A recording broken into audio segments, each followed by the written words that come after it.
Nanaginip na naman ako. Ano kayang naisiparating dito sa akin? Sa araw-araw na dumadaan, lagi kong naiisip. Bakit parang hindi ako nababagay dito? Bakit parang ang mundong ito ay hindi para sa akin? May mga panaginip ako. Mga lugar at mga taong hindi ko kilala, pero pakiramdam ko, doon ako dapat.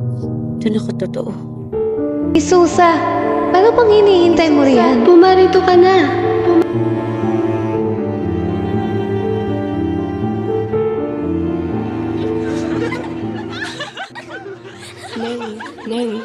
Neng, kunin mo itong kandil at libro. Narito ang mga kasagutang matagal mo nang hinahanap. At alam ko na, ito ang pagkakataon ko.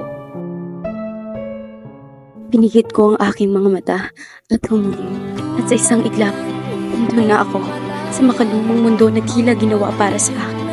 Payapa, masaya, dito naramdaman ko ang kaligayahan na hindi ko nahanap sa kasalukuyang buhay. Ngunit, tila mapaglaro talaga ang tadhana dito sa makalumang mundo. Naramdaman ko ang saya. Ngunit sabi ng libro, hindi ito pang matagalan, hindi ito totoong akin. Ngunit paano kung ayaw ko nang bumalik? Paano kung mas pipiliin ko ang mundong ito kaysa sa realidad na matagal ko nang gustong takasan?